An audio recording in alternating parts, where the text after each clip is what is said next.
we'll wait for the esteemed mayors to.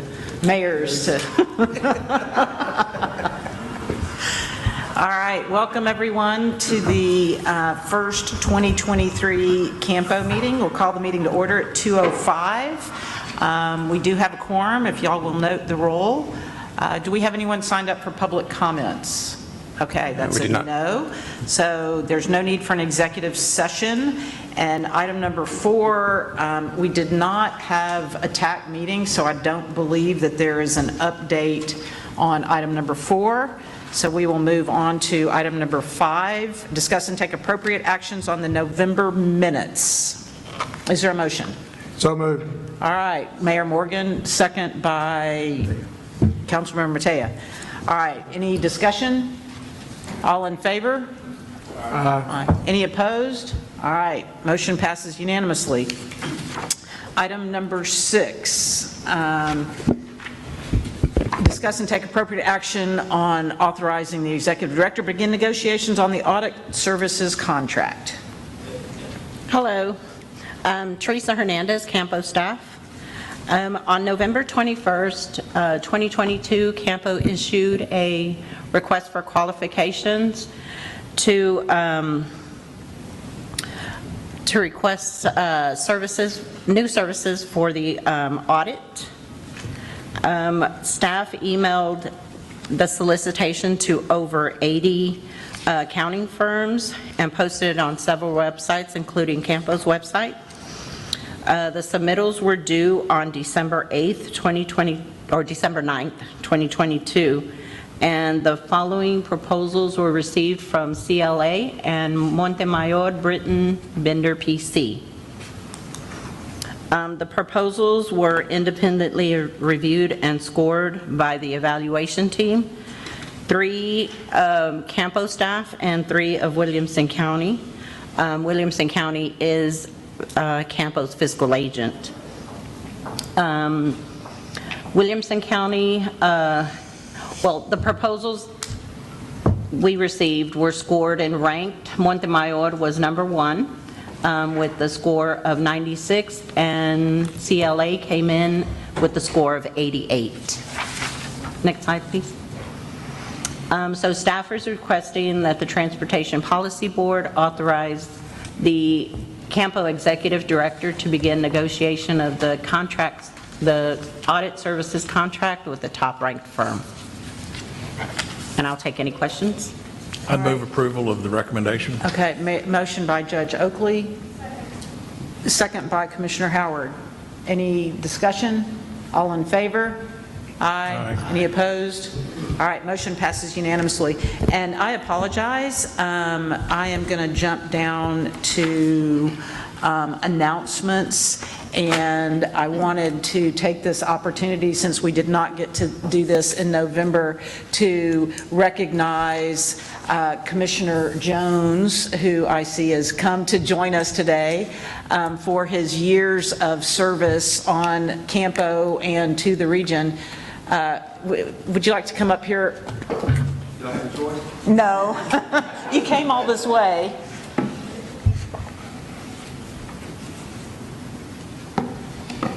We'll stop right before you. Yeah, so I just wanted to take a moment to, Commissioner Jones has served us well on the CAMPO board, and was always available and was a staunch partner in the region, and I just want to thank you for your service. Judge Oakley is our official photographer here. That's right, absolutely, right there, 1, 2, gotcha. So thank you very much, and we appreciate your service and all you did for us and for Hays County. Well, I appreciate that. Appreciate that. Thank you all. It's been a pleasure to serve with y'all. You know, a lot of members have come and gone. We've had Commissioner Conley leave, Commissioner Doherty, Commissioner Shea. The only difference, when I leave, your meetings don't get any shorter like when they left.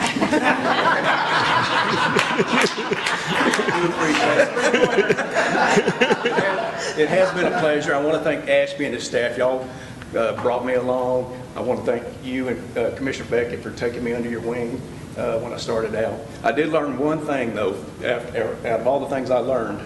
Every month, I got reminded by Rudy what a crappy dresser I am. So I do appreciate that, my buddy. Thank y'all. It's been a pleasure. Good luck.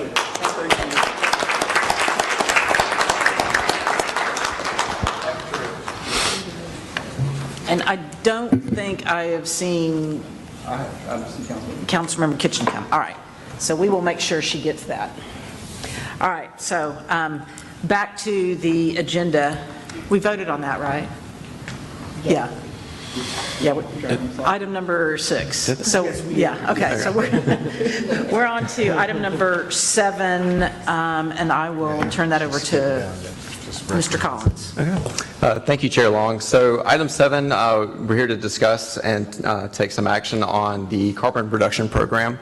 I presented this last month, or I guess it was November. So just to remind everyone that the carbon reduction program sounds pretty self-explanatory, but it's a new program from the Infrastructure and Investments Jobs Act that provides funding to reduce mobile source emissions. And so CAMPO, as a TMA, which is a transportation management area, is going to receive approximately $22 million for distribution in the region through the duration of the IIJA. So you can see the kind of the schedule there, the funding summary. So currently we've received approximately $4.4 million in 2022, and then in 2023 we received 4.426.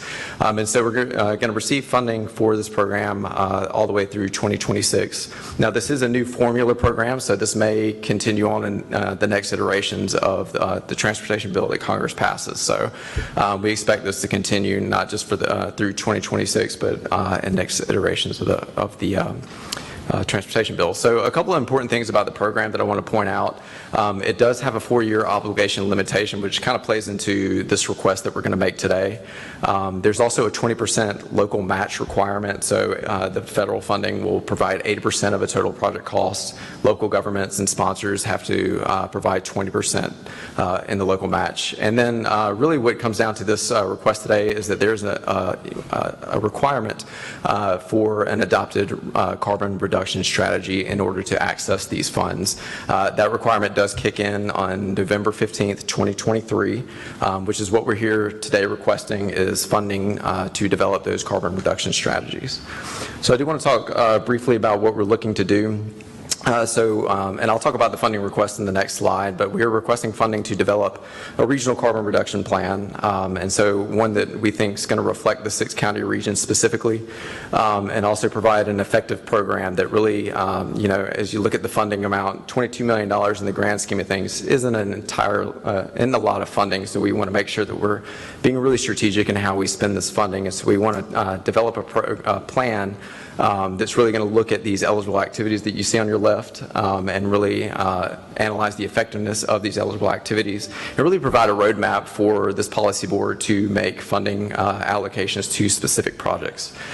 So again, on the left, you've got the eligible activities. The way I would look at this is really anything that's not at a capacity is eligible for this program. You can look at your TDM programs, your operations, even things like grade separations that improve the operations and flow of an intersection are eligible projects. But one of the things we want to do in this plan is really look at those, compare them with each other, and really figure out what's best for this region. And then, like most plans, we also want to develop regional goals and objectives. And then we also want to voluntarily set targets for an upcoming performance measure requirement regarding carbon emissions. So this is a performance measure that's currently going through the rulemaking process. We're not sure when that's going to kick in, but once it gets through that rulemaking process, it's likely to become a requirement for our policy board to set targets for carbon reduction. So we want to just voluntarily go ahead and take care of that while we're going through this process. And then finally, we also want to develop a project selection process and see whether or not we need to incorporate it into our existing criteria that we already have or create a separate process for selecting projects for this funding. And again, an activity recommendation. I think that's the biggest thing, is really just providing that recommendation of what we need to invest in and what provides the most value for this region specifically. And then finally, we want to take this opportunity really to set the foundation for an air quality program. I know it's been mentioned before, we're the air quality authority when it comes to being in attainment in the region, we are the largest or second to largest MPO in the country that's in attainment. So we want to make sure that we're staying ahead of that and maintaining attainment as well. And we think this is an opportunity to really kind of build an air quality program through the MPO and really kind of complement the work that CAPCOG does and TCEQ, but want to make sure that we're kind of setting the stage for that air quality program and making sure that we're maintaining that attainment status and doing what we need to do as an MPO to maintain that. So that's what we're looking to do. So I want to talk specifically about the request itself, if I can get that thing to go. I think you need to click back on it. There we go. Oh. Okay, so the funding request itself, we are requesting $1 million in carbon reduction funding to develop this plan, and then we're also looking to for an approval of $250,000 250,000 transportation development credits to provide the local match, and that's because we can't match federal with federal, and as a federally funded agency, we have a limited source of local funds. So we are looking to use our SH-130 concession funding as our maintenance of effort project, but we are looking for TDCs to support the local match. So I want to talk about where that $1 million request came from. As you see, you've got on your in front of you kind of a breakdown of that left estimate development. The first thing we did when we looked at this, obviously we don't have experience doing this in this region, so we looked at a lot of different plans across the country. We looked at what the scopes were and how much they cost. We looked, at roughly about 15 different agencies, and the scope was different across the board, but we really kind of found a common theme and really were able to kind of hone down into what was the appropriate amount. The average ask for most of those that we looked at was around $750,000. So we took that, and then we also interviewed a lot of subject matter experts and peer agencies as well. So we just called the project managers up and asked them how they went about it and how much it cost, and ultimately, how they develop their plans. And so, and one of the main resources, I've got federal resources up there as well. One of the main things that we used was FHWA's resources. They have a lot of guides on how to approach this. And so there's one specifically called a performance-based approach to addressing greenhouse gas emissions through transportation planning. That was really what we used to develop our scope. And so we reached out to that project team and really had a really good in-depth conversation with them about how to approach this process. And so we were able to use that information to develop this request. And then there's some regional considerations that I want to point out, again, that we are in attainment, which is very rare for an MPO our size, but if we were in non-attainment, we would have a lot of the basic information that we need to develop for this plan. So we're kind of starting from scratch in a lot of ways. So we want to make sure that this request covers us setting up that and getting all of that base data and that base analysis that we need to do for this plan. And then also we considered inflation as well. And then a few other factors as well as charting staff time as well to this request. So one thing I do want to point out about this funding request is that the $1 million represents the maximum potential expenditures. Obviously, we could be spending much less on this. It really is only actual costs are going to vary, so if we come in much lower than this, we're not going to use the entire amount, and whatever's left over will be available for future allocation. I think that's an important thing. We're only going to spend what we need to spend, but we want to make sure that this request covers enough so that we have that flexibility as we move forward in developing the plan. Again, the plan will also have a steering committee. It's going to be represented, by your staff from everyone around the region. So we want to make sure that it reflects the region itself. So as we go through, this funding request should allow, depending on what the steering committee wants to do, we can look at a lot of different scenarios, or we may end up going a bare bones approach that's, much less than this. I'm really going to give that over to the steering committee and kind of see what the region wants to do as we go through this process, but we do want to give them the opportunity to make this what they see fit. So I think that's an important thing to point out. So again, this funding is going to be used for the plan development contract. We want to use it for the direct state costs as well as the administrative costs as well. So with that concludes my presentation on that. I'm sure we'll have some questions, but we are recommending approval of the funding and the associated TDCs. So, Ryan, if you would clarify the steering committee. So this action is a request to start the process to select a consultant to help with the plan. Yes. And will this,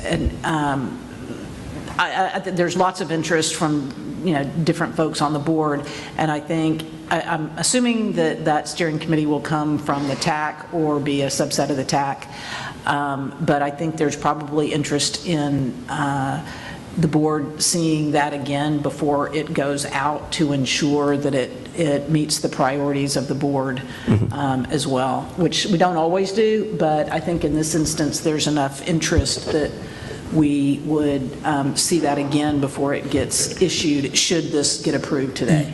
And Chair, so, if this gets approval today, and then when we come back and ask the board for approval to negotiate with the top-ranked firm, we always include the scope in there, so you're sort of approving the scope and the funding at the same time. So y'all would definitely see it again before it goes out, probably a month before. Yeah, I know there's interest of seeing the scope probably a little bit earlier than normal in the process. But I know Mayor Pro Tem Ellis, I remembered, and congratulations, had a comment on this.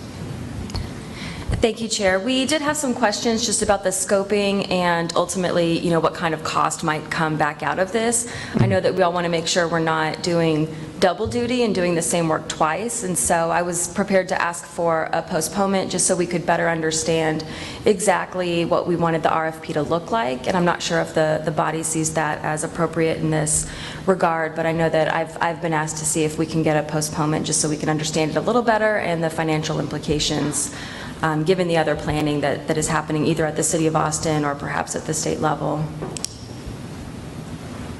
Any other comments different from that one? Hi, everyone. I'm Vanessa Fuentes, Austin City Councilwoman. I am serving as a proxy for Councilmember Allison Alter.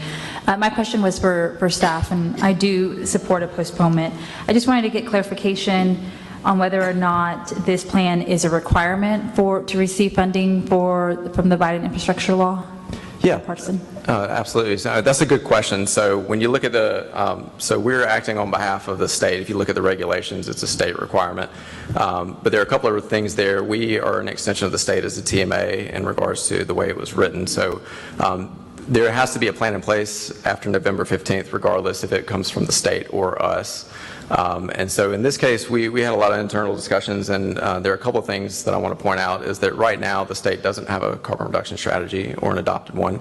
Not sure when or if they're going to do one, so we thought this was an opportunity for us to go ahead and do one for the region, so to make sure that we're meeting that requirement, regardless of what the state decides to do. So that's pretty critical, and I think that's one of the reasons we want to move it, as quickly as possible, because it does have that 4-year time limit. But I have reached out to the state in the better part of a year. We're not sure what exactly they're going to do. So those are kind of the two things there. So it is a requirement one way or the other. So after November 15th, we cannot allocate any funding through this program.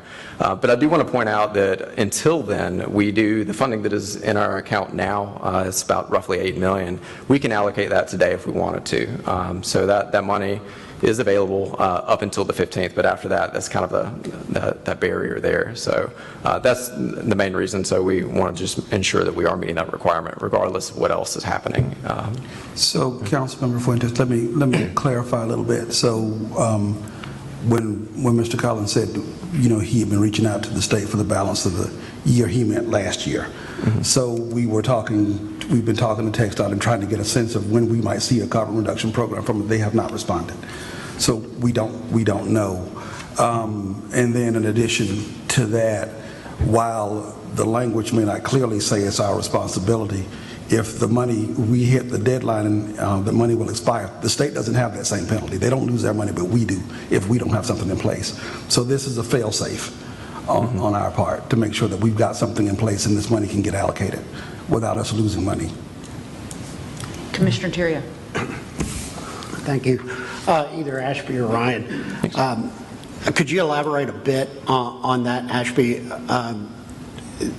as to the effect or impact of not having the plan in place? Is it a disqualification for future funding? And then the second part of the question is, do you foresee the recommendations or elements of the plan once it's finished becoming a criteria for scoring of projects?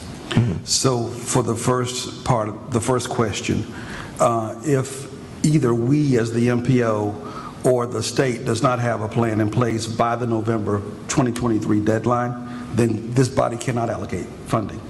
And so because that is also, this money has a timeline on it, you would start to lose that money that wasn't spent in the first year. So you start to lose that first $4 million because nothing had happened by then. As far as the second part of what part of what we're looking to accomplish in this activity is to get a sense of the current criteria, the project selection criteria that this body adopted in 2017. We want to find out if that is sufficient to cover these items today, or do we need to go back in and make a revision recommendation to this body prior to the next call for projects? So there was a question over here. Yes, thank you, Chair. Could you clarify what you're proposing to bring back? Is it that we would bring back the RFQ before it would go out? So let me circle back with Ryan. What's the timeline? What was your timeline plan on issuing a document to go out for solicitation? We've got a draft scope ready to go. It was really just kind of contingent on this being approved. We was hoping to put it out in the next couple of weeks, taking a final pass through.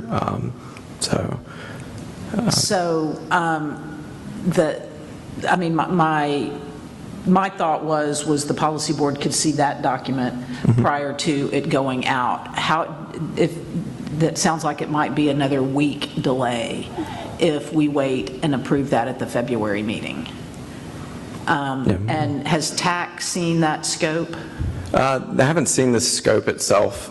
We presented this to TAC in August as an information item, and then we sent out the memo about the request. But the scope itself, I haven't seen it. So, I mean, the scope really kind of reflects these planning outcomes at a very high level. But as far as like what we see in it, and a lot of it, there's a lot of flexibility regardless of how the scope's written.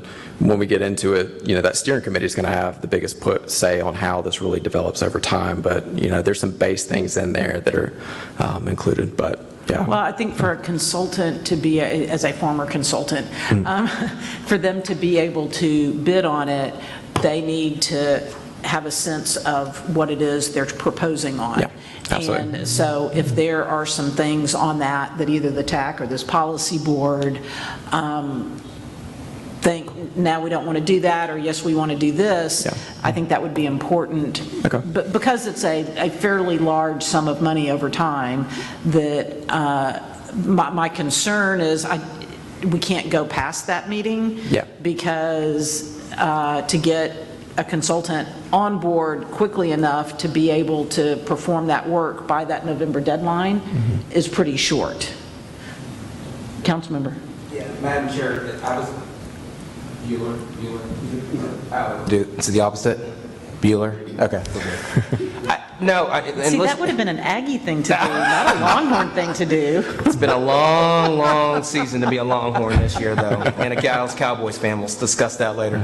But nonetheless, that's why I think that what Mayor Pro Tem and Councilmember Fuentes brought up, I think that makes sense, because if you're saying it's only going to be a week of a deviation between the two, I thought you were saying this needed to go out tomorrow. But if we still got a couple of flexibilities more, then I think that, it behooves us to, why don't we just wait, let people see the scope from there, and then ultimately, but that February meeting, we've got to make sure we execute that. Yeah. That should be. And I'm not saying that I want the policy board to be able to see the document and provide, but if you've got a draft, I would say if you get that sent out to the policy board and to the TAC, and no later than a week from today, any feedback gets sent back to staff because we don't have a long time to drag this on, and so that we can have that ready to go, vote, and issue the next day, because it's that you know, like I said, we're pushing a timeline for, it's only about a week or so, but, Mayor. Can we say close the business Friday because? Can we say close the business Friday because Monday's a holiday? Oh, that's right.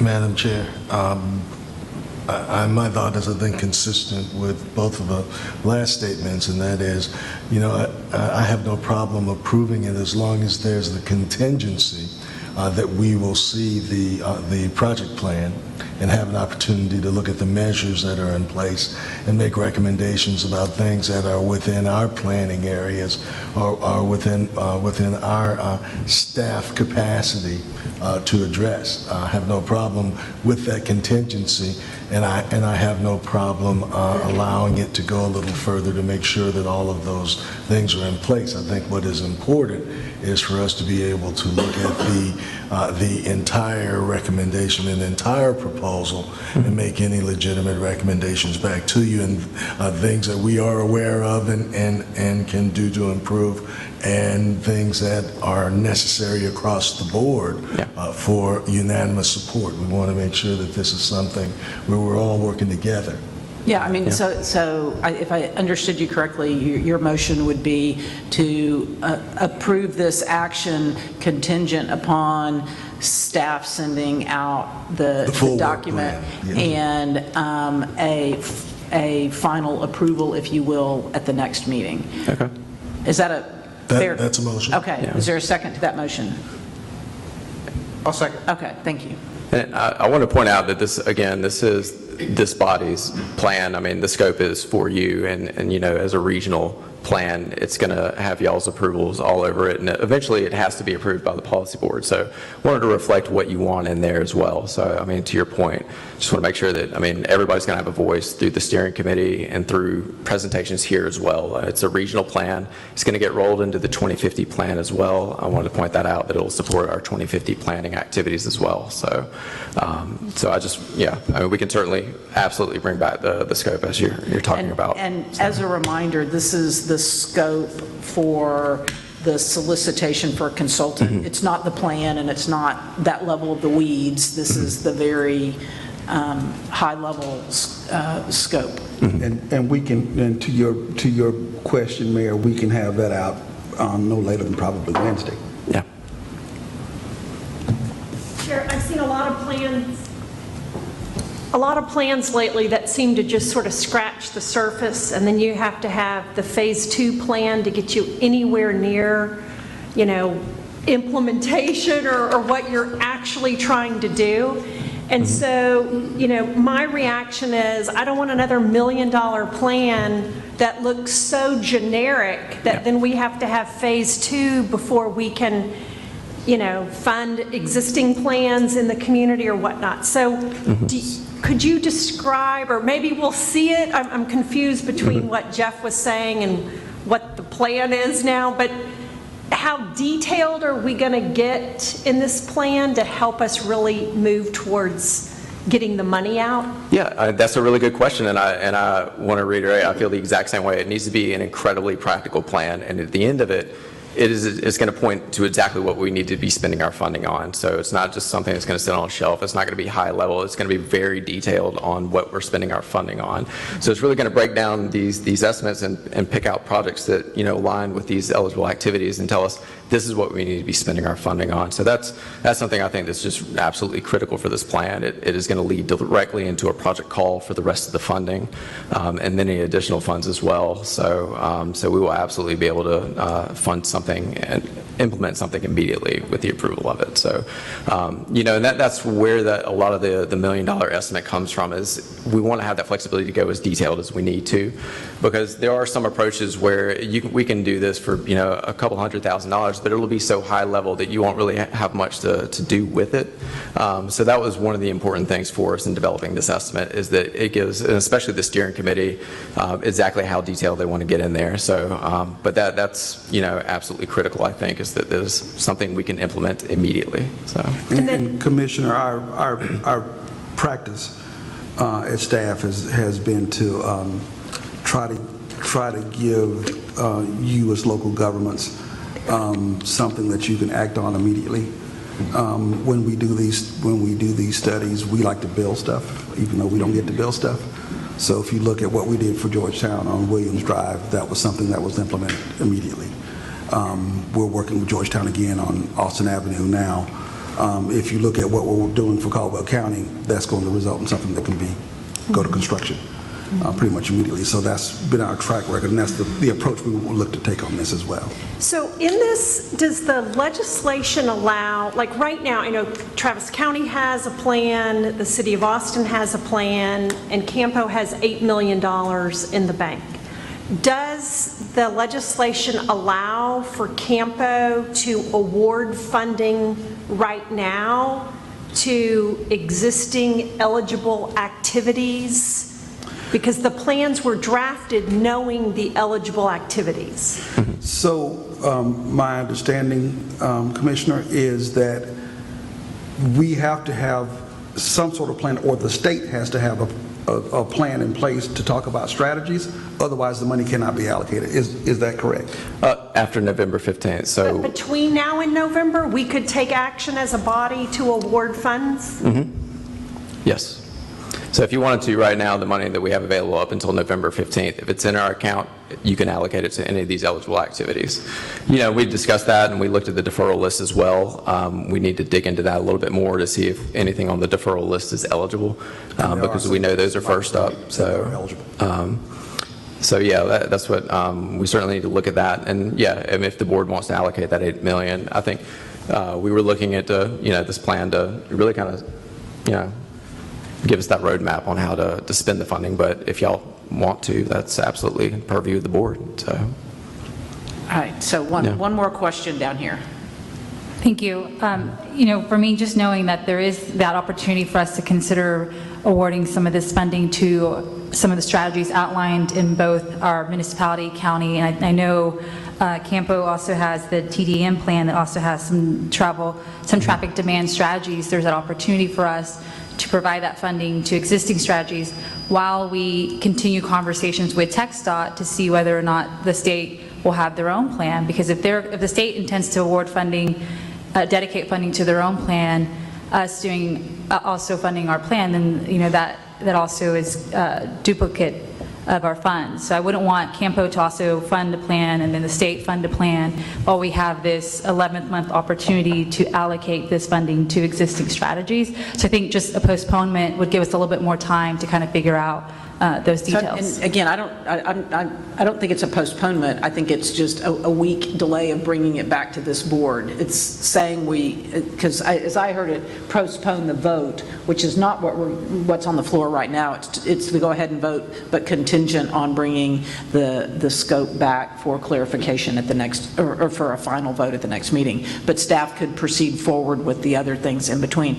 And Ryan brought up a good point, and some of you were not on the board when we went through this, but just as a reminder, we sort of self-imposed a restriction on ourselves that as sources of funding became available, we looked to the deferral list to fund those projects first. So those will be the first look at anything that's eligible, I would think, to honor our vote that, quite frankly, the rest of the region gave up a whole lot to fund I-35 through downtown Austin. And there's going to be a lot of sensitivity to making sure that that deferral list gets looked at first. All right, are there any other comments before we go ahead and vote that are different from what we've already talked about?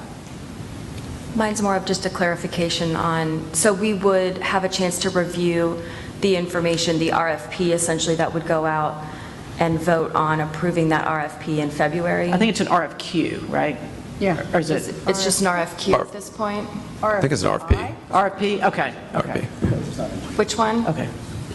A P. Okay. RFP, sorry. Okay. Yeah, P. Okay, sorry, but there were lots of Q's and I's and P's going around. So what are we voting on today if we're going to vote on the RFP next time? To proceed forward contingent upon, because if nobody has any comments, then we'll go ahead. Nobody's had a chance to see the scope And so I think that there's keen interest on people seeing that document. I'm trying to accommodate that, but there's a drop-dead date of our next meeting to vote on that, but staff's going to get that sent out in the next day. But any feedback you have back to staff on that has to be by Mayor Houston's deadline of this Friday.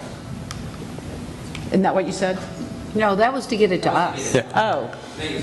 Yeah, somebody said Monday, and I just said. Oh, no, so, Friday. but input, because of our cycle and staff getting things ready for the next meeting and before the TAC meeting, I think we've got about a week for us to give feedback once that gets sent out. Okay, so. Okay, are we ready to? I have another question, Madam Chair. All right, is it different? It is different. It's Okay. related to the funding. So this RFQ that would go out would be for $1 million, is that correct? Depends on what the contract would end up being negotiated with, up to $1 million. Up to $1 million, okay. That's fine. I have some concerns about such a large amount for the creation of this plan, so I would just want to talk through that specific amount. But it sounds like there is still wiggle room on that. Yeah, and some of that, the direct state costs and the administrative costs for the program itself will also be billed to that $1 million. So, the actual contract itself is going to be less than that. But yeah, so it'll be up to, but it just depends on what comes out of that scope. And then in the negotiating process with the consultant, that's where you come up with that final number. Thank you. As well. So. Okay. All in favor of Commissioner Trevillion's motion to approve this contingent upon seeing the scope and getting input and finalizing that at the next meeting? And there was a second. I don't remember who the second was. Oh, that's right. Thank you, Mayor. All right. All in favor? Aye. Any opposed? All right. Motion passes unanimously. But I have a question. This will be on our February. I don't understand the point. This will be on our February agenda, Yes. correct? Yes. That was my only question. Okay. All right. I'd also like to be shown abstaining on that vote. I just have one thing. Isn't 20% 200,000 and not 250? That's a common question with the TDCs. So the $1 million is considered 80% of the total project cost, and then you've got 20%. So together, once you apply the TDCs, you're only left with $1 million. It's a common question because you're not taking 20% out of the $1 million. The $1 million is considered 80% of the total project cost. So. Okay.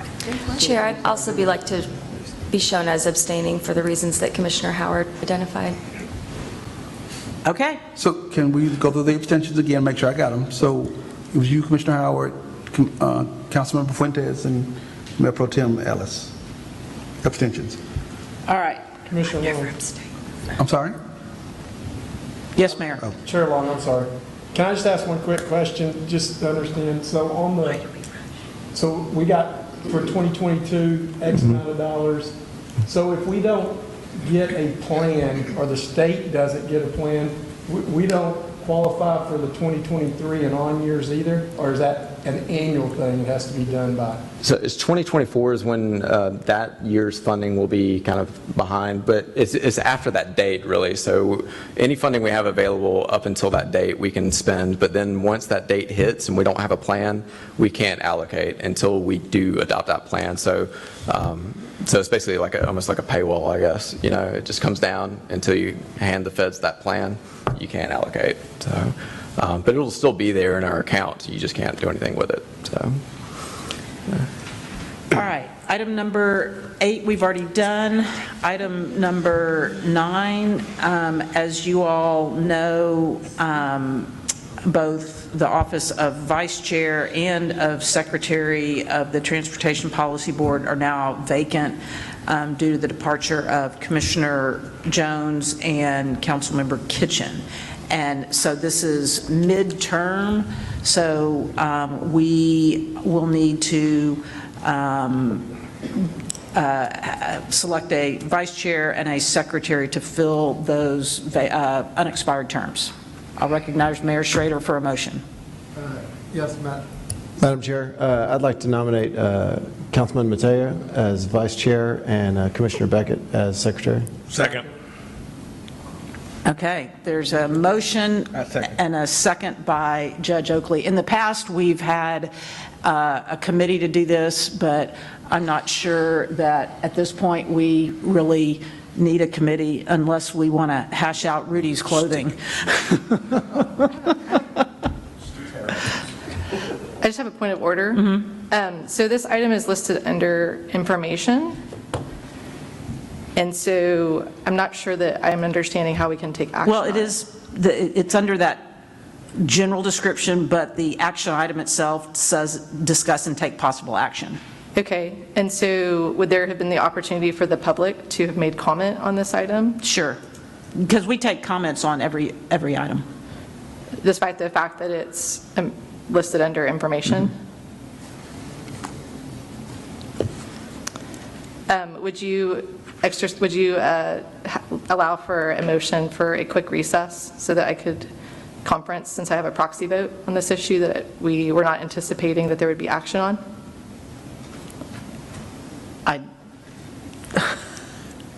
We've never taken a recess before. I mean, when you come with your proxy, you vote. I mean, you got to be ready. Well, it is listed under information, so I think if... But again, the action item, and I'll defer to our legal counsel, Tim. It's stated possible action, so the agenda item itself is stated as possible action. What's the point of the information label? If a motion to recess is certainly in order, and the chair can act upon it, call for a second, and recess or not, based upon the pleasure of the board. Yeah, and you know, we probably could clear up those and, you know, just take information off and those two subheadings. But, I mean, I'm looking at specifically the agenda language itself. Quite frankly, I didn't pay attention to the heading. So is everybody ready to vote? I just want to say that I'll support Councilmember Patillo's request for that. I know we also haven't been through a recess very commonly, but if it wasn't posted, I don't have an issue with the content, but just if it wasn't posted, I understand that sometimes we as carriers of the proxy don't necessarily know what our proxy's thoughts were if we didn't know they had a chance to review it. I just can't help but wonder how that would have helped to, you'd had the names on the agenda for it to have been, you know, of use to know who you were going to be voting on. So. Well, and I think that's the point, is I don't know that the public has had notice of what those names are. If I don't have the ability to know how my proxy would vote, then I believe also the public hasn't had notice of that. In years past, we've not known whose names were going to be nominated until we arrived. It was from the floor. So it's not uncommon that those motions are made at that point in time. Mayor? Yeah, I don't see any difference. It wasn't posted the last time we did officers on the agenda, so I think the motion stands, so I'll call the question. All right. Chair, I'm hearing that there's a motion for nomination and a second, and there's an intervening motion to recess and a second, as I understand. But I didn't hear a second. Oh, wait. Yeah, I thought there was a second here. Okay. I think it's in order to take a vote on the motion to recess. Okay. As it's a point of order on the first motion. Right, okay. Question, is that what the call to question? No, that was out of order. So is, on the motion to recess, all in favor? All opposed? All right, motion fails, so we're back to the original motion, which is to nominate, or a nomination of Rudy Matea as vice chair and Commissioner Beckett as secretary. All right. And just as a reminder on that, and this may help clarify some of your concerns, Amy, there was a change to the bylaws that was adopted, I think, by that subcommittee, that was recommended by the subcommittee a couple of years ago. So if there is an officer from, say, Williamson County, such as myself, nobody else from Williamson County is eligible to be an officer, so, or a city within that county. So, and so last year with Councilmember Kitchen being vice chair, nobody else from Austin or Travis County was eligible to serve as an officer. That was adopted in the bylaws. So, and I think the spirit of that was to ensure that there was broad representation from multiple counties in the officer roles. So, all right, all in favor of the motion on the floor? Aye. Any opposed? All right. I'm abstaining. All right. I don't have sufficient information at this point. Okay, are you And abstaining for yourself or for your proxy? Both. Okay. And it's not because I don't appreciate both people, I just don't have sufficient information to have taken the vote. Okay. All right, so motion passes with, I guess, 2 abstentions. Well, Amy and her proxy. Yeah. All right, so item number 10, discuss and potential action on CAMPO appointments to the CAP Metro Board. So if y'all recall, in the summer, last summer, we had 2 appointments to the CAP Metro Board that we made. One of them was to fill the vacancy created when Terry Mitchell resigned, and then the other one was the slot that CAMPO appoints from the Austin Council to CAP Metro, and that was Councilmember Kitchen. And so we have that slot to fill again, and then we have Wade Cooper, who fills the business slot. It has submitted his resignation, and so we have that position now to fill. It's sort of one of the other public members similar to Matt Harris. And so what I'm going to propose is a very similar process that we used when we made the selection for the financial slot, and that it was a subcommittee of Commissioner Howard, myself, and Sandy Guzman, being that she brought some legislative history behind in terms of the spirit of that.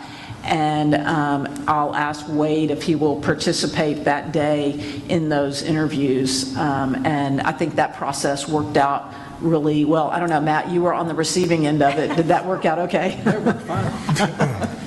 And we'll do that. There is a draft that of the job description similar to what the financial one was that will get posted on the website, and make sure that that gets out there. So if you will, we think by early next week or Tuesday of next week, we can get that up, get the job description? Yes, Okay. I'm going to work on that tomorrow, so I'll have it ready for you to review Okay, tomorrow. so we'll finish finalizing the tweaks on that and get that up. And then, so look, for those of you, especially in the CAP Metro service area, if you'll make sure you look next week to the CAMPO website and get that out to your respective media markets, and then we'll make sure from the CAMPO side we push it out to the places of interest that might have some interest in serving in that slot. And Mayor Delisle, I first apologize that that oversight that was in the language that was there. So we have corrected that, and so going forward you will see the language that shows City of Leander as a voting. Thank you. I did have a question. That's okay. On the one appointee who is an elected official, is it, like, what are the parameters around that? Is it an elected official who is serving on this body, an elected official for one of the agencies that's able to vote, both? I think, if I remember correctly, it has to be, the elected official has to be within the service area, right? It's the jurisdiction in which the tax is collected, not necessarily that that jurisdiction collects the tax. So for example... Okay, so that's Austin, basically. Yeah, well, Austin is automatically, every member of council, every member of Travis County Commissioners, everyone that's listed there is eligible to vote on that, on the green sheet, Right. is eligible to vote for this elected position. So basically, those of us who are listed and anybody that we're serving with could be in that elected? No, you have to be on It this board. has to be one of us. You have to Okay. be one of you. All right. One of you. Because that person, it's designed to have that person, along with Mr. Harris, reporting back to this board occasionally on Cap Metro activities. Gotcha, thank you. Is everybody clear on that? Okay. Any questions on that? Again, much the same process that we went through earlier, or midway through last year. All right, if there's... I think you have a Yes. question. I have a question. What would be the timeline, next steps, and how would we let the body know that we would like to be considered for that position, for the elected official one? So we'll get the information. Now, I don't know that there's not really a job description other than you serve as an elected official for the elected official CAMPO slot. So we'll make sure that there's a place that you can submit that to CAMPO of interest. And then if there's more than one, we'll go take that committee through the same interview process and then come forward with the recommendation, I hope no later than the March meeting. I appreciate that. I've been talking to former Councilmember Kitchen about transitioning to that role, but I'm happy to talk to the colleagues about how and when that's appropriate to have the discussion. Okay. Thank you. All right, I don't know that we need any action on that, but that's the plan going forward for that one. Item number 11, Executive Director's Report. Thank you, Madam Chair. So we have put together, and this should have been in your packets, a calendar that shows the planning activities that we're expecting over the next 12 months. As always, it is subject to change as we go through the process, and we will update it probably on a quarterly basis, if not more so if you ask for that. Then I wanted to report on an event that Commissioner Long and I participated in last month. So one of our local consulting firms worked with TxDOT in the city of Austin to put on a what was called a safety hack event. So they brought in students from the Ann Richards School for Girls and broke them up into teams, and then tasked each team with a safety problem and asked them to come up with potential solutions. And everybody did a good job, and some did an exceptional job, given the fact that they were not engineers and were not dealing with this on an everyday basis. I thought it was one of the most innovative things I've been to in a while, and the approach that some of them took towards addressing some of the issues changed the way that I have thought about some of these things.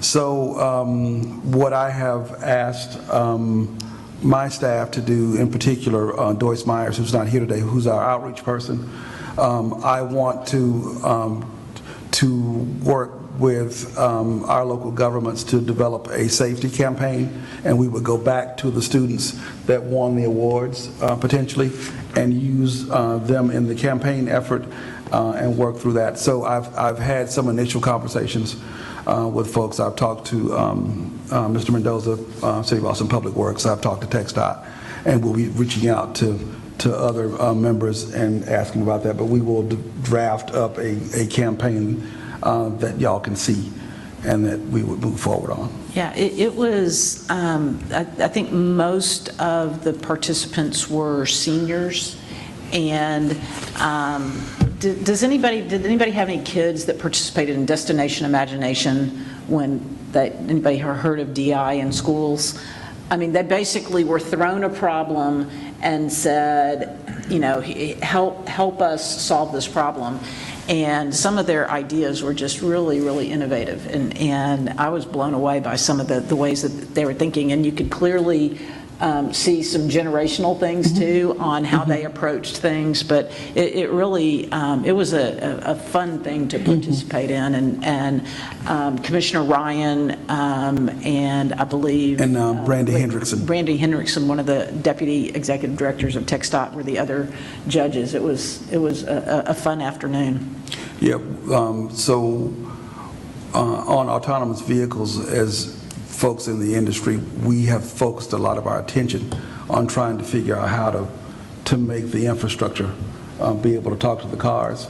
That's not the way they approached it. They thought about it from this, which is a completely different way of thinking about it, and actually much more cost effective. Much more cost effective, much more equitable, because it's easier to buy one of these than it is to buy a $90,000 car that can actually talk to the roadway. Plus, $90,000 car? Yes. I was just checking. Not mine. I was just looking into your budget. But anyway, so I better move off that one while I'm ahead. So the last thing I wanted to mention, Madam Chair, was last Thursday, the Census Bureau put out a Federal Register notice that shows the urbanized areas across the country. Why is that important? So for us, it did not make any changes in our area as CAMPO, but what it did do is identify as the state, we now have at least one new metropolitan planning organization in the state, Eagle Pass. So, and there might be more than one. I haven't had a chance to go through all the numbers, because it's every place in the United States. It's not just, and it's not done by state. So we know Eagle Pass is there. In addition, for Texas, we had at least two other metropolitan areas that crossed the 200,000 population threshold, which means they are now eligible for Category 7, which they were not before. So I'm telling all of you this because across the country, we will have new MPOs going into the pot for the federal planning money, and that planning money is not expanded. So likewise, we will now have new transportation management areas in the Cat 7 pot, but the Cat 7 pot is not expanding. So Ryan has reached out to some folks, and I already made some phone calls to Washington to ask when might the formula, distribution formulas, be redone to reflect the new metropolitan planning organizations and the new transportation management areas. And I was told that in the fiscal year 24 money will be when we see the difference. So next fiscal year, we will see the difference, and I'm anticipating that we will see a cut. Yeah. I had a question on the director's report. As I mentioned earlier, I asked you about call for projects. I think originally, back in the day, we were going to do one in the fall of this past year. Do you have any outlook on when our next call for projects might be looking at? So I'm going to defer to Ryan on that, because he had the conversations with TxDOT Finance. Yeah, so that is something we're looking to, and we'll have a definitive schedule, I think, in the next couple of months for you, because that's something we're looking at inflationary pressures as well. And we had a conversation with TxDOT Finance about a month ago, kind of truing up the numbers that we see in our federal system with what's in TxDOT system as well. So that's a conversation we'll be bringing back to the policy board pretty soon, I think, because we want to go ahead and try and get the deferred projects scheduled, because that's kind of the outlier there, is the deferred projects, when we can get those rescheduled, and then the impacts of inflation on those projects as well. So don't have a definitive answer on that now, but we'll have something definitive in the next couple of months for you, though. And our hope, Judge, is that it will be done later than this time next year. It's an important part of the process, because it allows us to champion local projects. All right. Item number 12. The next TAC meeting is going to be January 23rd, and our next policy board meeting will be February 13th. And with that, at 3:04, we will adjourn. 59 minutes. Sorry, Mayor. I think it's, Oh, you eternal optimist, you. after the Cowboys win, you're right.